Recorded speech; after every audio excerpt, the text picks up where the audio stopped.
이사야 66장, 이사야서의 마지막 장이죠.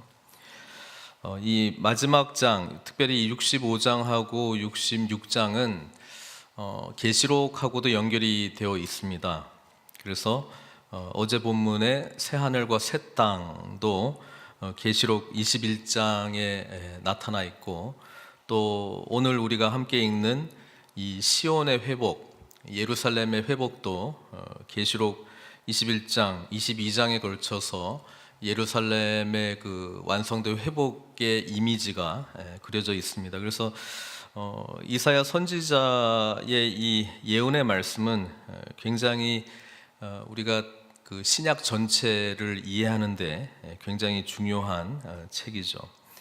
또 오늘 66장에서는 그 특별히 시온 예루살렘의 회복을 넘어 이스라엘 공동체 전체의 회복에 대한 하나님의 의지, 또 약속에 대한 말씀이다, 그렇게 이해하시면 되겠습니다. 1절에 보면 여호와께서 이와 같이 말씀하시되 하늘은 나의 보좌요 땅은 나의 발판이니 너희가 나를 위하여 무슨 집을 지으랴 내가 안식할 처소가 어디랴. 하나님은 65장에 이미 새 하늘과 새 땅을 창조하시고 바로 그곳에 하나님의 언약 백성, 이때까지 표현했던 단어들 보면 남은 자 또는 나의 종 또는 택한 자들, 이런 여러 가지 말들로 하나님께서 이제 앞으로 이사야 선지자가 예언했던 대로 이스라엘, 특별히 이제 남유다는 멸망하게 되고 이제 포로로 이제 끌려가게 될 텐데요. 그들이 다시 돌아오게 될 것이다라고 하는 소망의 메시지를 계속해서 말씀해 주었습니다. 포로로 끌려갔던 이스라엘의 그 마음 속에는 이미 예루살렘 성이 회파되었고 성전도 완전히 폐허가 된 그런 모습을 기억하고 있는데, 하나님께서 다시 새 하늘과 새 땅의 창조가 이루어졌던 것처럼 모든 것을 새롭게 하는 은혜를 베풀어 주시겠다고 약속하십니다. 그런 가운데 하나님께서 그들이 우리가 성전이 없으니까 이제 우리 하나님도 떠났고 우리는 정체성도 없고 우리는 정말 아무 소망이 없구나, 이런 생각을 가지고 있는 그들을 향하여 하나님이 말씀하시죠. 그들에게 성전 안에 나를 가다 놓지 말고 이 모든 피조 세계, 창조하신 이 모든 세계를 바라보면서 하나님의 크심, 하나님의 위대하심을 바라볼 것을 지금 이야기하고 있는 게 1절의 이야기입니다. 사실 우리가 하나님이 어떤 분이신가, 이게 신앙의 핵심이거든요. 하나님이 누구신가, 하나님은 어떤 분이신가, 하나님은 얼마나 크신 분이신가, 이거에 따라서 우리가 두려워하기도 하고 또 염려하기도 하고 하는 이 그 정도가 천지 차이가 나는 거예요. 사실 우리는 성전 안에만 갇혀버린 하나님을 믿고 있는 경향이 있습니다. 그래서 성전을 벗어나게 되면 또 그냥 세상 사람처럼 똑같이 생활하다가 가끔 여기에 와서 우리의 그냥 힘들어하던 한 주간의 어떤 일들을 그냥 위로해 주시는 그런 하나님으로, 때로는 그냥 푸념하듯이 나의 기도들이 막 튀어나오는데 그냥 하나님 그냥 들어만 주십시오. 이때까지 제가 경험해 보니까 그렇게 크게 역사하신 것도 없는 것 같고 다른 사람들은 모르는데 적어도 저한테는 그런 크시고 위대하신 하나님으로 나타나지 않으셨으니까 그냥 제 이야기만 들어주시는 것으로 제가 만족하겠습니다. 그냥 제 마음만 좀 추스려 주십시오. 그럼 제가 알아서 힘을 내서 열심히 해결하겠습니다. 우리는 어떤 하나님을 믿는가? 그게 우리가 하루하루 우리의 삶이 지속될수록 우리가 찾아 나가야 되고 경험해야 될 그 하나님인 줄로 믿습니다. 크신 하나님을 만나면 만날수록 우리의 문제는 점점 작아지기 시작하죠. 또 크신 하나님을 알면 알수록 우리가 이해하지 못하는 상황 가운데서 일어나고 있는 일들도 하나님의 주권하시는 은혜와 섭리 가운데 반드시 선한 일로 나에게 열매를 맺게 될 것이다 라고 하는 믿음의 소망을 갖게 된다는 것입니다. 그래서 1절에 우리 하나님께서는 이렇게 말씀하십니다. 아주 전 우주적인 창조주 하나님의 그런 면면을 나타내시면서 이렇게 이야기합니다. 하늘은 나의 보좌요 땅은 나의 발판이니 너희가 나를 위하여 무슨 집을 지으랴 내가 안식할 초소가 어디랴 이렇게 이야기합니다.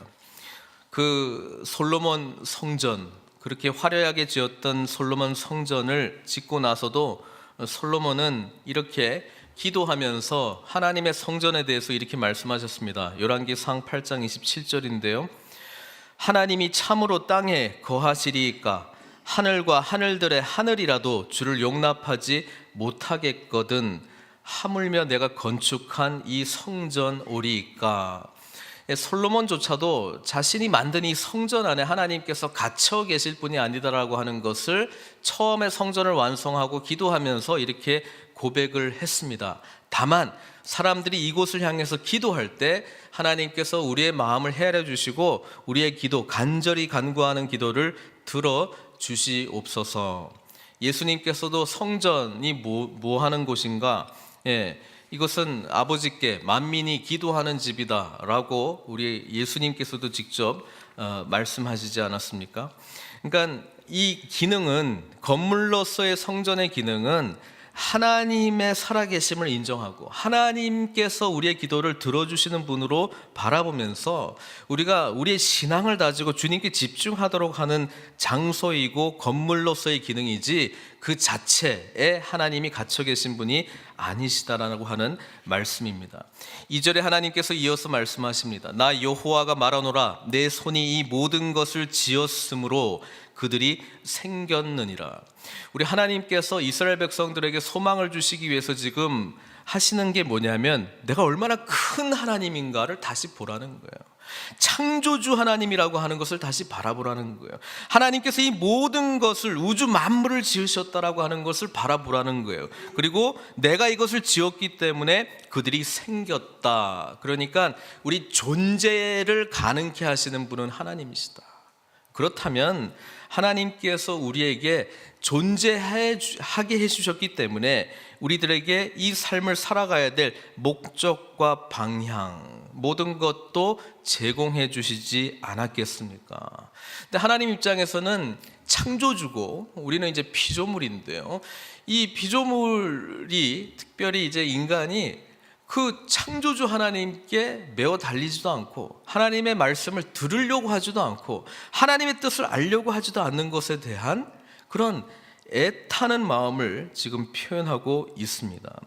그래서 하나님은 어떤 자들을 돌보시나, 그 뒤에 나오죠. 무릇 마음이 가난하고 심령에 통회하며 내 말을 듣고 떠는 자, 그 사람은 내가 돌보려니와, 이렇게 이야기하고 있습니다. 그렇습니다. 하나님은 누구를 돌보시는가? 자신의 이 죄악을 깨닫고 내가 하나님을 바라보지 않고 천지 우주 만물을 창조하신 그 창조주께 온전히 돌아가려고 하는 온전한 피조물로서의 반응을 보이지 않는 그런 자들이 회개함으로 돌이킬 때, 그들이 마음이 가난하고 심령에 통회하면서 하나님의 이제 말씀을 들어야 되겠다 하는 자들에게 하나님께서 내가 너희들을 돌볼 것이다, 이렇게 지금 약속하고 있다라고 하는 것이죠. 그래서 시편에서도 이 똑같은 이야기를 합니다. 시편 51편 17절에 하나님께서 구하시는 제사는 상한 심령이라. 하나님이여 상하고 통회하는 마음을 주께서 멸시하지 아니하시리이다. 네. 하나님은 또 우리 오늘 읽었던 본문 보면 3절에서 얼마나 가증한 예배를 드리고 있습니까? 그렇죠? 하나님은 지금 이 외형적으로는 뭐 소를 잡아 번제를 드리고 뭐 이렇게 여러 가지 제사를 드리는 것에 대해서 아주 가증한 예배라고 지금 이야기를 하고 있습니다. 오히려 마음은 하나님께서 멀고, 그렇죠? 진정으로 하나님을 찾는 자들이 없다라고 한탄하시면서 내가 찾는 자들은 마음이 가난하고 심령에 통회하며 내 말을 듣고 떠는 자라고 이렇게 말씀하고 있는 것입니다. 그래서 우리 주님께서도 오셔서 이 천국 복음, 하나님 나라의 복음에 대한 말씀을 선포하시면서 산상수훈의 말씀에 어떤 자들이 진정으로 하나님 나라의 복을 받느냐, 라고 이야기했을 때 뭐라고 이야기합니까? 심령이 가난한 자는 복이 있나니 천국이 그들의 것이며 라고 이야기하고 있고, 애통하는 자, 그렇죠? 심령에 통회하는 자는 복이 있나니 그들이 위로를 받을 것이다. 심령이 가난하고 애통하는 자들은 어떤 자입니까? 자신들 안에서 답을 찾을 수 없다는 거예요. 스스로 구원받을 수 있는 존재가 아니라고 하는 것을 깨닫고 자기 자신에 대해서 절망하고 하나님께만 온전한 소망을 두는 자들, 그런 자들이 바로 천국, 하나님 나라의 통치를 받게 될 것이라고 이야기하는 것입니다. 당연한 것이죠. 내가 스스로 할 수 있는데 왜 주님께서 내 삶을 통치해야 됩니까? 그냥 때로 힘들 때 그냥 의논하는 상대, 상담자, 내지는 내 계획을 이루어 나가기 위해서 고문으로 모시든지 이사로 모시지, 내가 뭐 하려고 하나님의 통치를 받는 삶을 살겠냐 이 말이에요. 오로지 내 자신에 대해서 절망하는 자, 이 죄에 대한 심각성을 깨닫고 정말로 나는 구제불능의 인간이다라고 하는 것을 인식하는 자만 하나님 나라의 통치를 온전히 누릴 수 있습니다. 왜냐하면 그런 자들, 마음이 가난하고 애통하는 자들에게는 하나님 아니면 안 된다라고 하는 간절함이 있기 때문에 그렇습니다. 하나님은 그래서 이런 자들을 내가 돌보리라. 하나님을 소망하며 하나님을 경외하는 자, 그리고 하나님의 말씀 앞에 떠는 자, 두렵고 떨림으로 하나님을 온전히 바라보는 자들을 하나님께서 돌보시겠다고 말씀하시고, 이제 4절 말씀에 그렇지 않는 자들, 3절 말씀과 같이 이제 헛된 예배를 드리고 외식적인 삶을 살고 겉으로는 뭔가 모양을 갖춘 듯 하나 속으로는 전혀 하나님을 향한 갈망함이나 간절함이나 주님 아니면 안 됩니다라고 하는 이런 모습으로 예배의 행위를 하는 자들을 향해서는 4절 하나님께서 나 또한 유혹을 그들에게 택하여 주며 그들이 무서워하는 것을 그들에게 임하게 하리니, 그러니까 심판이 그들에게 임하게 된다. 심판의 선포를 우리 하나님께서 하고 있는 것이죠. 그래서 하나님께서 다시 5절 말씀에 이렇게 이야기합니다. 여호와의 말씀으로 말미암아 떠는 자들아 그의 말씀을 들을지어다, 이렇게 이야기하고 있습니다. 이르시되 너희 형제가 너희를 미워하며 내 이름으로 말미암아 너희를 쫓아내며 이르기를 여호와께서는 영광을 나타내사 너희 기쁨을 우리에게 보이시기를 원하노라 하였으나 그들은 수치를 당하리라. 이제 하나님께서 두 그룹으로 분류하시죠. 나의 택함 받은 자들, 남은 자들, 나의 종, 그리고 하나님의 말씀 앞에 떠는 자들에게는 하나님께서 기쁨, 또 하나님께서 영광을 주지만 그렇지 않은 자들을 향해서는 그들은 수치를 당하게 될 것이다 라고 하는 이야기를 하고 있습니다. 그래서 6절 말씀에 그런 심판의 엄중함에 대해서 이렇게 이야기를 하고 있죠.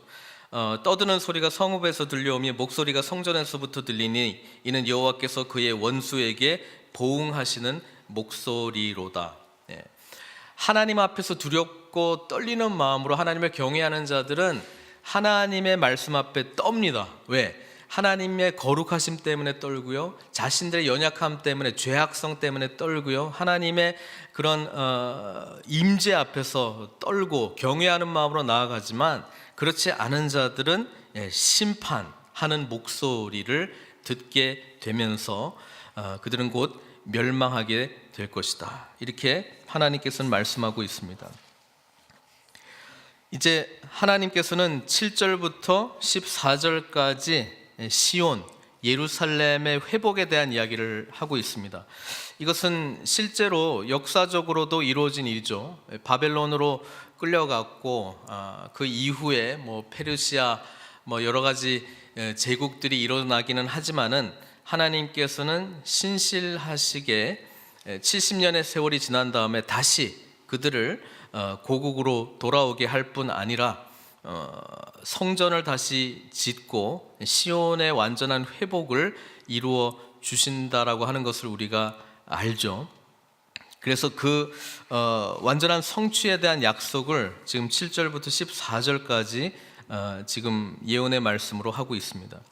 시온은 진통을 하기 전에 해산하며 고통을 당하기 전에 나말을 낳았으니 이러한 일을 들은 자가 누구이며 이러한 일을 본 자가 누구이냐? 나라가 어찌 하루에 생기겠으며 민족이 어찌 한순간에 태어나겠느냐?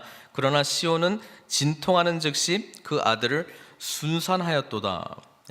7절 8절에 재미있는 표현을 합니다. 시온의 회복과 관련된 이야기를 하고 있는데 그 해산하는 고통이 없을 것이다, 또는 진통하는 즉시 그 아들을 순산하였다라고 하는 표현을 쓰고 있습니다. 여기에서 이제 히브리어의 그 묘미가 중요한데요.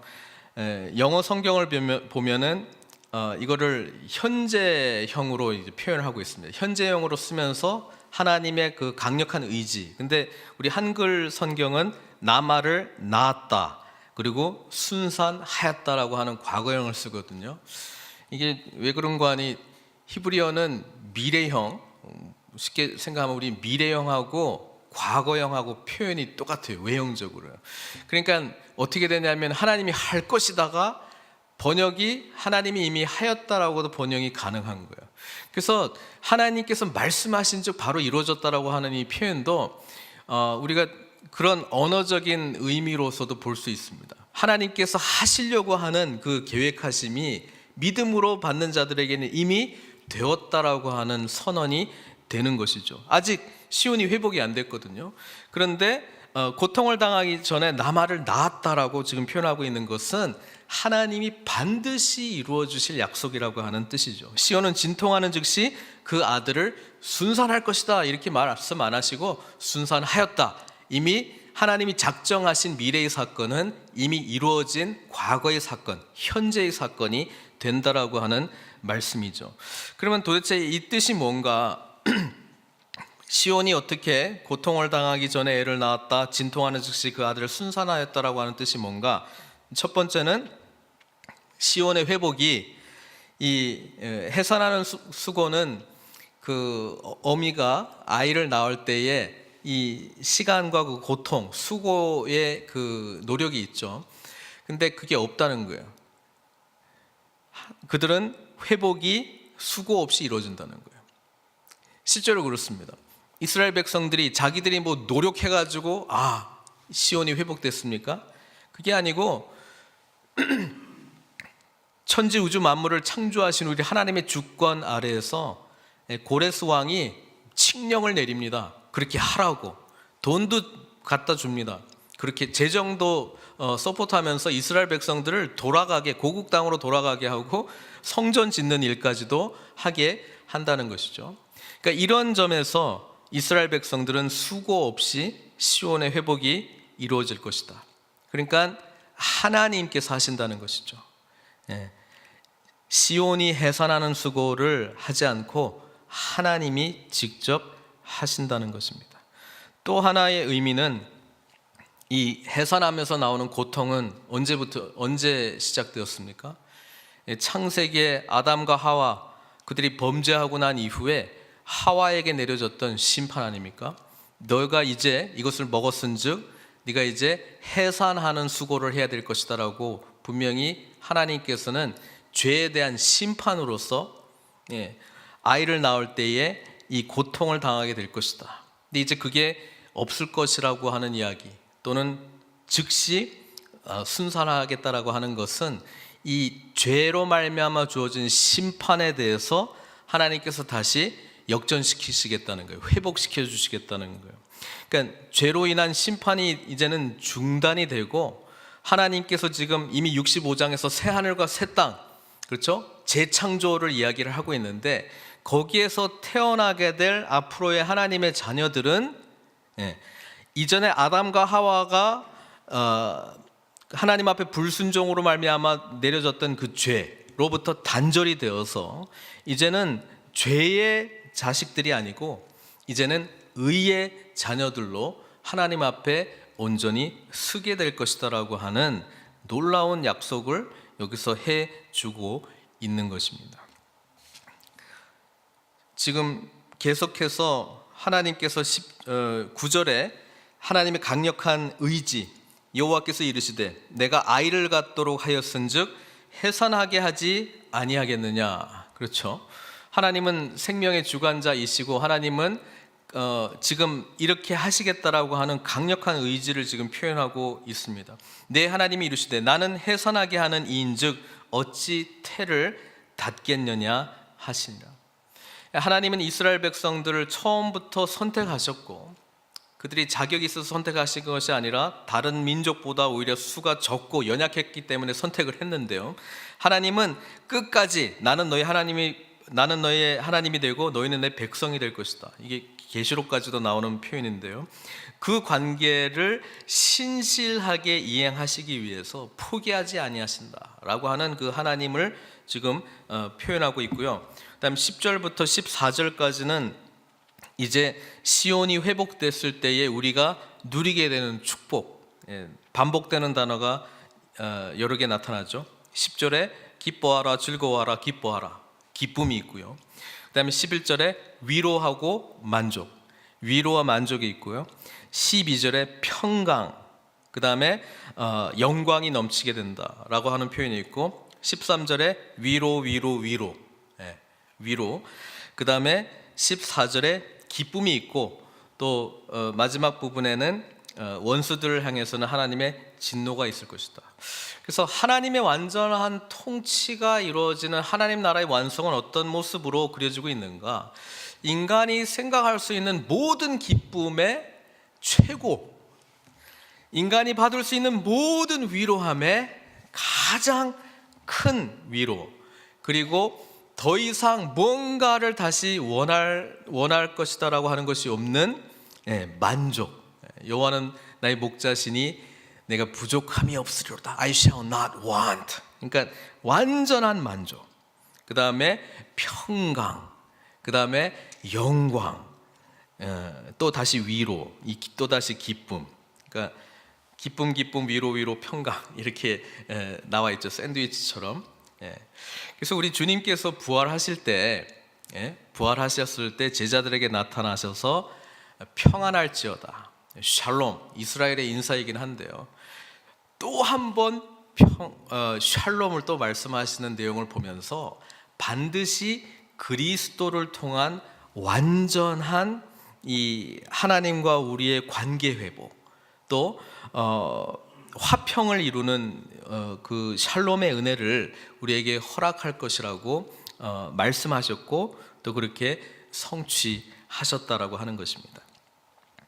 그럼 이제 요 시온, 예루살렘의 회복이 아까 말씀드린 바벨론으로 포로로 끌려갔던 백성들이 이제 고레스 시대에 다시 돌아오게 되는 그 은혜, 역사적인 사건을 의미하는 것인가, 여기에서 끝나는 것인가? 그게 아니죠. 왜냐하면 예수님께서 오셔서 이 시온의 회복, 예루살렘 성의 회복의 의미를 다시 말씀해 주셨기 때문에 그렇습니다. 그것은 다름 아닌 지금 현재 우리가 살고 있는 교회의 회복이기도 하고요, 또 계시록에서 그리고 있는 새 예루살렘이 하늘에서부터, 새 하늘과 새 땅이 창조되고 하늘로서부터 내려오고 있는데, 그 교회의 완성된 예수 그리스도의 신부로서의 이미지로 이어가고 있다는 것이죠. 그 내용을 좀 보겠습니다. 계시록 21장 1절, 2절 말씀인데요, 이사야 선지자가 사용했던 65장하고 66장의 이미지들을 계시록 마지막 장도 그대로 사용하고 있죠. 또 내가 새 하늘과 새 땅을 보니 처음 하늘과 처음 땅이 없어졌고 바다도 다시 있지 않더라. 또 내가 보매 거룩한 성 새 예루살렘이 하나님께로부터 하늘에서 내려오니. 아까 시온은 하나님께서 내가 아이를 갖도록 하였은즉 해산하게 하지 아니하였느냐. 그러니까 하나님께서 이 생명을 주시는 이제 근원이신데요, 이게 사람이 뭐 노력해가지고 만든 게 아니고 하나님께로부터 하늘에서 내려온다라고 하는 것은 하나님의 재창조 역사 속에서 이루어진 일이라고 하는 것을 분명히 표현하고 있죠.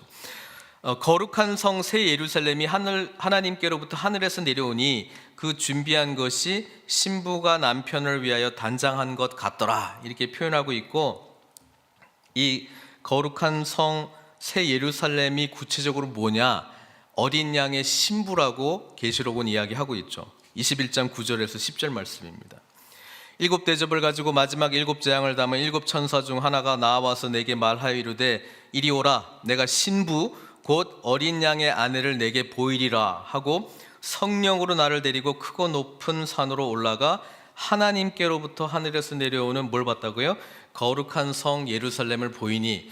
그러니까 무슨 천국에 가면 무슨 성이 있고 뭐 금은 보화 찬란한 이런 게 있다라고 하는 것보다는요, 이 거룩한 성 예루살렘은 지금으로 말하면 아직 완성되지 못한 하나님의 교회, 그러나 예수 그리스도의 재림과 함께 주님의 완전한 통치가 임하게 됐을 때에 완전한 이 거룩한 성 예루살렘은 완성된 하나님의 교회를 의미하고 있는 것이죠. 그렇기 때문에 우리가 지금 교회잖아요.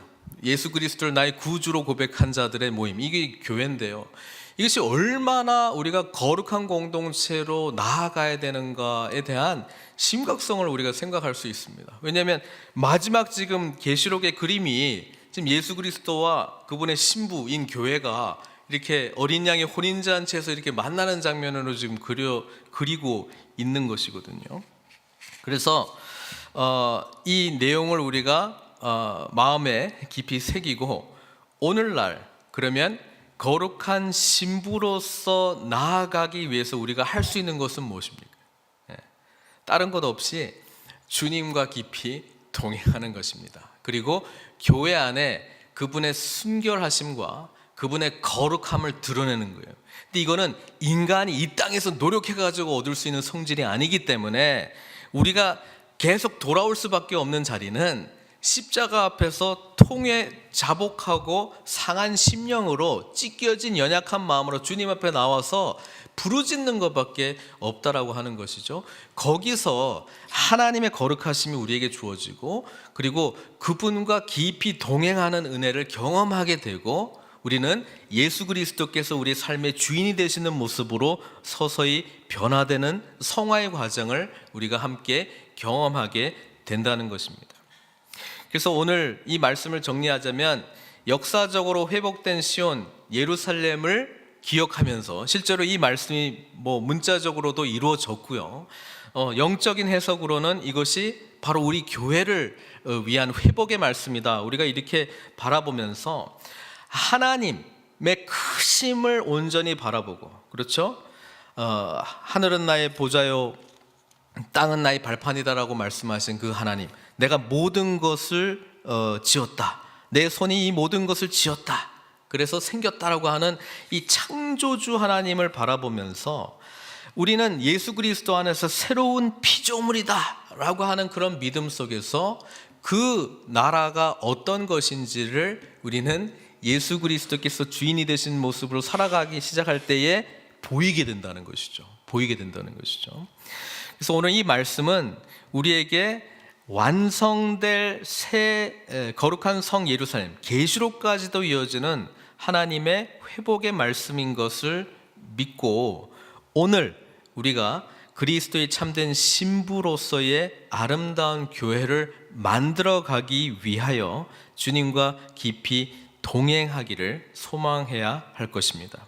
아니, 그런 마음의 소원을 주신 성령님을 의지하면서 순간순간 예수 그리스도의 통치가 이루어지는 삶을 살아가도록 성령님의 인도하심을 받는 복된 삶을 사시는 저와 여러분들 되시기를 주님의 이름으로 축원드립니다. 같이 좀 기도했으면 좋겠습니다. 오늘 말씀 붙들고 같이 좀 기도했으면 좋겠습니다. 하나님은 반드시 말씀하시는 대로 이루시는 분이십니다. 이미 우리가 예수 그리스도를 나의 구주로 믿고 고백한다면 우리는 이미 새로운 피조물인 줄로 믿습니다. 그것을 믿으시고 오늘 그리스도의 통치가 우리의 삶 가운데 온전히 이루어지기를 위하여 기도했으면 좋겠습니다. 근데 그러기 위해서 전제 조건이 있어요. 오늘 주님께서 말씀하셨잖아요. 마음이 가난하고 심령에 통회하며 내 말을 듣고 떠는 자, 그 사람은 내가 돌볼 것이다 말씀하고 있습니다. 십자가가 이래서 파워풀한 겁니다. 십자가 앞에 모든 답이 있습니다. 십자가의 능력을 우리가 경험해야 되는 거예요. 그러니까 너무 나 그렇게 많이 의지하지 마세요. 너무 사람 그렇게 많이 의지하지 마세요. 우리는 깨질 수밖에 없는 연약한 그릇들인 거예요. 깨졌다고 또 비난하지 마세요.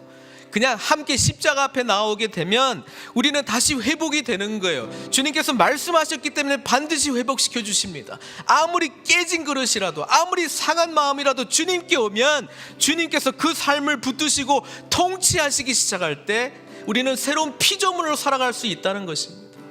그런 자들이 모여 주되심을 인정하고 창조주 되신 하나님을 경외하고 바라보면서 예배드리는 능력이 일어날 때 하나님의 거룩한 신부의 모습으로, 예수 그리스도의 거룩한 순결한 신부의 모습으로의 교회의 영광을 우리가 함께 경험하게 될 줄 믿습니다. 이 자리가 바로 그 자리 아닙니까? 오늘 우리가 어떤 상황 가운데 지금 있는지 제가 모르겠어요. 그러나 십자가 앞으로 오십시오. 그리스도를 바라보십시오. 우리를 위해서 흘리신 그 놀라운 사랑의 은혜 가운데 다시 주님의 은혜를 붙드십시오. 그리고 소망하십시오. 우리가 절망할 때 십자가 바라보면 소망이 생깁니다. 우리가 힘들 때 십자가 바라보면 위로가 나타나게 되어 있습니다. 우리가 아무 답이 없을 때 십자가를 보면 답이 주어집니다. 그게 우리 주님께서 하신 말씀이고요, 계시록을 향해서 함께 가는 우리 믿음의 공동체를 향한 주님의 말씀인 줄 믿습니다. 오늘 그 주님 바라보면서 십자가의 은혜를 깊이 경험할 수 있도록 주님 도와주십시오. 이미 새로운 피조물인데 새로운 피조물의 은혜를 기쁨과 평강과 위로함을 경험할 수 있도록 주님 도와주십시오. 성령님께서 나에게 말씀하시고 인도하시는 대로 순종하는 믿음을 주십시오. 이렇게 함께 기도하며 나아가도록 하겠습니다. 기도하겠습니다. 사랑의 하나님, 오늘 주님의 말씀 앞에 떠는 자들로 이 자리에 서 있습니다. 십자가를 통하여 우리에게 주신 놀라운 구원과 놀라운 은총들을 기뻐함으로 받을 수 있는 저희들 다 될 수 있도록 인도하여 주시고, 하나님 아버지, 주님께서 십자가 안에서 우리에게 절망이 아니라 소망을, 아버지 안에 아픔이 아니라 회복을, 아버지 하나님, 주님께서 모든 우리의 의문들과 모든 것에 대한 답을 십자가의 은혜를 통해서 주셨다라고 하는 것을 다시 한번 기억하면서 예수 그리스도 앞에 납작 엎드려 주님께서 우리를 위해서, 우리는 아무 수고하지 않았는데 주님께서 주신 이 십자가의 은혜 속에 거하는 자들 다 될 수 있도록 은총 베풀어 주시옵소서. 성령님께서 인도하시는 대로 오늘도 주님의 통치가 우리의 삶과 우리의 가정과 우리의 교회와 우리의 일터 가운데 이루어지기를 소망하옵고, 모든 것 주님께 의탁드리오며 예수님의 귀하신 이름으로 기도드리옵나이다.